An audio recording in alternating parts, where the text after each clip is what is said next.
आम आदमी पार्टी के नेता संजय सिंह ने कहा, कुछ महत्वपूर्ण विषयों पर आपसी वार्ता करनी है। लंबे समय से देश के लाखों कर्मचारी ओल्ड पेंशन स्कीम की मांग कर रहे थे, यानी कि नई पेंशन स्कीम बंद करके ओल्ड पेंशन स्कीम लखनऊ में किया, अलग अलग राज्यों की राजधानी में किया, जिलों में किया, बहुत सारे धरना प्रदर्शन किए। यूपीएस लेकर आई है, लेकिन ये यूपीएस की हकीकत मैं बताना चाहती हूँ। दलित आदिवासियों को पेंशन स्कीम से वंचित करेगी और दलित आदिवासियों को पेंशन स्कीम में यूपीएस योजना वंचित करेगी। दूसरे नंबर पर देश के लाखों संख्या में काम करने वाले अर्धसैनिक बलकार भारत माता की रक्षा करते हैं, भारत के सांसद की रक्षा में अपने प्राणों की आहुति देते हैं। कर्मचारी का पैसा लेकर कर्मचारियों को पेंशन देने की योजना, ये योजना, इसमें सरकार को ऐसा नहीं करनी। कर्मचारियों के ऊपर याद रखिएगा, सरकारी नौकरियों में एससी एसटी ओबीसी को उम्र की छूट होती है, यानी कि 40 साल तक एससी एसटी वर्ग के लोग सरकारी नौकरी पा सकते हैं और 38 साल तक पिछड़ा वर्ग के लोग, जिसमें हिंदू पिछड़ा वर्ग के शामिल हैं, ओबीसी के लोगों को सरकारी नौकरी मिल सकती है। 36 साल में नौकरी पाते हैं तो 24 साल नौकरी कर पाएंगे। लाखों दलित, पिछड़ा और आदिवासी समुदाय के लोगों को पेंशन की सुविधा से वंचित करेगी, उनको पेंशन नहीं मिलेगी। वीडियो वाले भी आज अरे वो मत लगाइए, वो मत लगाइए। एक बार उनके सीधा कर दीजिए।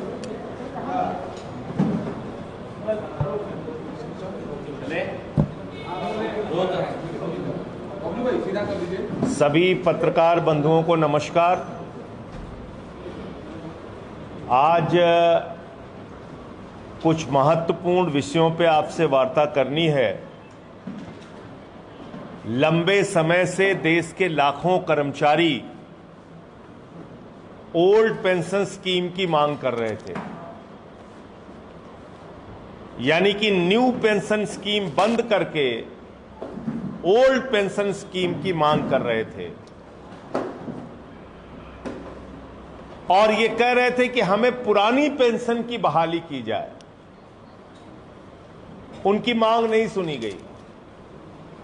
उन्होंने रामलीला के मैदान में आंदोलन किया, जिसमें मैं भी शामिल हुआ था। लखनऊ में किया, अलग अलग राज्यों की राजधानी में किया, जिलों में किया, बहुत सारे धरना प्रदर्शन किए। और जब 4 राज्यों का चुनाव अभी आने वाला है, तो उसके ठीक पहले भारत की सरकार, आदरणीय नरेंद्र मोदी जी की सरकार यूपीएस लेके आई है। कह रही है कि ये बिल्कुल क्रांतिकारी कदम है और जैसे पुराने पेंशन की स्कीम थी वही स्कीम है ये। लेकिन इस यूपीएस की हकीकत आपके सामने मैं बताना चाहूंगा। पहली बात, ये यूपीएस का जो पेंशन जो स्कीम है, यूनिफाइड पेंशन स्कीम, एकीकृत पेंशन स्कीम जो है, एकीकृत पेंशन योजना, ये भारी संख्या में दलितों, पिछड़ों और आदिवासियों को पेंशन स्कीम से वंचित करेगी। नंबर 1,